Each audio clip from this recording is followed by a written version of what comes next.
not pointing no fingers.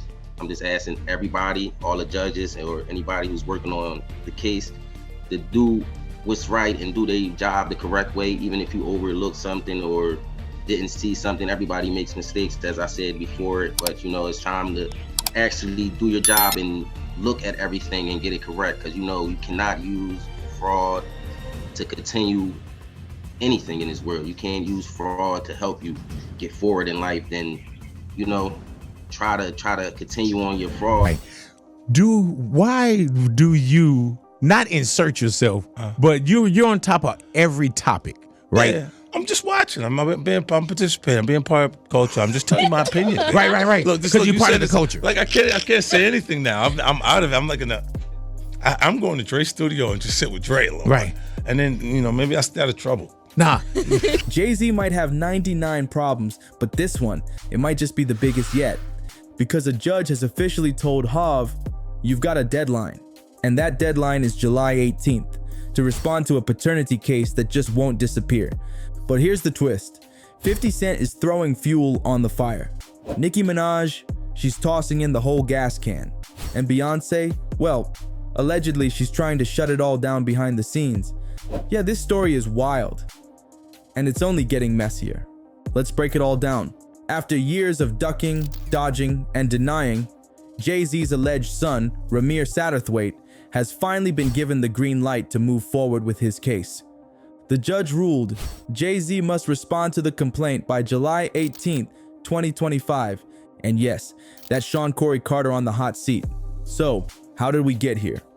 Ramir has been saying for years that his late mother, Wanda, told him she hooked up with JayZ way back in 1992 in Brooklyn.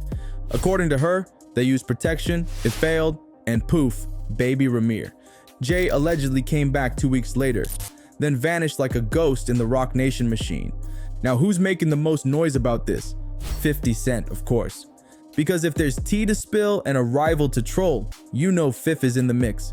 He posted about the case, and Nicki Minaj? She reposted it and added, is this why he was trending? I don't know. To God be the glory. Sounds innocent? Maybe. But insiders say it's anything but. Behind the scenes, rumors are swirling that Beyonce, or at least people in her circle, may be trying to block the case. Ramir's godmother even claimed she was warned to make the boy go away. Oh, and somebody allegedly showed up at her house late at night talking about sneaking in through the back. Yeah, it's giving intimidation vibes. Now here's where it really gets dark. Some are claiming JayZ's avoidance is bigger than fatherhood, that it's about covering up a cross-state transport of a minor since Wanda was reportedly 16 at the time of the hookup and JayZ was 22. That's not just messy, that's illegal. There's an accusation about JayZ and Diddy and a teenager, 13-year-old teenager. Right. And we were speaking about just the statement. Right. The statement, you were saying you felt like that was calculated. That was, yeah, that the statement is something from, you can tell it was written by a lawyer. Because there's a point where it kind of gets aggressive. He says, like, you're gonna find out, like how I'll handle this. Like, and that's an attorney want to be combative with another attorney. That's not like your publicist wouldn't say those right. things. This is on your. Who put that up? Yeah, this is on. 50? Yeah, it says, I don't know what's going on, but are we still going to have the Super Bowl? I'm just asking for a friend. Yeah, I'm asking for Kendrick. Wanda did try to hold him accountable years ago, filing for child support. But that case got tossed due to a technicality. Wrong state, wrong court, wrong time. You know who's going to benefit the most from Puffy's situation right now? The lawyers. They're going to look for $7,000 to $5,000 per hour. Damn. 4 lawyers, 5 lawyers at a time, just to come back for bail hearings and stuff like that. So we spent a lot of money. Because they look and they said, once you got the package, you become a target for the attorney. Now, Ramir's been carrying the legal torch ever since. But he says JayZ's lawyers are doing whatever it takes to bury the case. Stonewalling, denying, allegedly paying off judges. Ramir says it's simple. JayZ just needs to take a DNA test. But guess what? Hav's been refusing for years. Jay's legal team claims he has no connection to New Jersey, so the test request is invalid. But wait, Ramir pulled receipts. Turns out, in Tina Knowles' own book, she says Jay had property in Jersey. So, what now? Nicki Minaj didn't just repost a meme and walk away. Nope, she came with heat. She boosted an interview with Damori Hadley, daughter of Roc Nation CEO Desiree Perez, who's suing her mom and accusing the label of silencing and sabotaging artists. And guess what? Nicki's implying she's one of those artists. She says Roc Nation came for her family, even her child. They messed with her music, shadow banned her online, and according to her, JayZ still owes her money. Now she's joining Ramir's fight. Oh yeah, it's personal now. Let's cut through the noise for a second. What does Ramir Satterthwaite actually want? Is he chasing a payday from hip-hop's first billionaire, trying to make a name for himself off JayZ's legacy? Or is he simply a man who's been denied the truth for too long? Well, according to Ramir himself, it's not about the money. It's not about fame or even a relationship with JayZ. What he wants is something $1 billion can't buy: acknowledgement and accountability. I never asked for money. I don't do interviews just saying, hey, JayZ, give me your money, or I'm coming at the JayZ for his money. I never did that. I'm not that type of person. I'm not trying to make nobody seem like a bad person or nothing. I'm just really coming out here for the truth. I don't want no money or anything. I wasn't looking for none of that. I just want to know the truth. And if I can't go to the courts and get the truth, like, what is it really? Why are you? What is it? I just really want it over. It's something that's really affecting my life, and I just want it over with. This isn't just a paternity case. It's a crusade against what Ramir says is a corrupt system that failed him and his mother. He says crooked judges and lawyers teamed up to bury the case, even placing illegal liens on his family's home. He claims the courtroom was never a fair fight, that it was bought, not battled. And here's the part that cuts the deepest. Ramir says all he's ever asked JayZ to do is take a simple DNA test. That's it. No strings, no demands, just the truth. If you're not my father, he said, then prove it.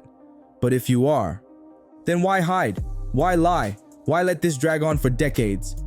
Let's not forget, Ramir grew up believing someone else was his dad. But that man, Robert Graves, was removed from the birth certificate after a DNA test. That left just one name in the picture, JayZ. And to make it even more emotional, Ramir says his mom told him the truth when he was just 8 years old. Imagine carrying that your whole life, wondering, wishing, waiting. But this isn't about some fairy tale reunion. Ramir isn't expecting JayZ to throw open the Roc Nation gates and welcome him home. He's not asking for a seat at the Carter family table. He just wants closure. He wants truth. And he wants justice for what he calls years of silencing, stalling, and intimidation. From court cases that mysteriously vanished, to alleged threats, surveillance, and even attempts on his life. Ramir is saying, loud and clear, I've got nothing left to lose, only the truth to gain. Whether you believe him or not, one thing's certain, he's not going anywhere. And this time, he's not alone. So, where do we go from here? Let's start with the facts. The court has officially ordered JayZ to respond to Ramir's complaint by July 18th, 2025. That means Hav can't just keep ignoring this anymore. The legal system is demanding answers. This is not just about whether JayZ is Ramir's biological father, it's about years of alleged court corruption, cover-ups, and intimidation. Ramir claims the justice system failed him, that shady legal tactics and high-powered attorneys helped bury his case. And now, he's fighting for due process, not dollars. He's not asking for money, he's asking for a DNA test. Just take the test. That's it. But here's where it gets tricky. If JayZ really did have relations with Ramir's mother, Wanda, when she was just 16 and allegedly took her across state lines, that opens the door to serious criminal implications. We're talking possible statutory and federal violations. And you better believe that's why this case has so many people shook. And let's not forget, Ramir has receipts. He says someone even tried to take him out. Literal bullets. He posted pics of his car after it was sprayed with gunfire. He's been pulled over, harassed, allegedly tracked, and he believes it's all connected. Meanwhile, 50 Cent and Nicki Minaj aren't just watching from the sidelines. They're adding pressure. Nicki's reposting interviews, calling out Roc Nation, and even claiming Jay owes her money. Sis is not playing, so now the world's watching. Will JayZ finally respond? Will a paternity test be done? And if it is, will it confirm what Ramir's been claiming all along? The next move is JayZ's, but Ramir's not backing down. So what do you think? Is JayZ hiding something? Is Ramir telling the truth? And why is this case just now catching fire after decades? Drop your thoughts in the comments below. We read everything. And if you're just as hooked as we are, don't forget to like, subscribe, and tap that bell. Because trust me, this story, it's only getting started. Stay tuned, stay sharp, stay watching,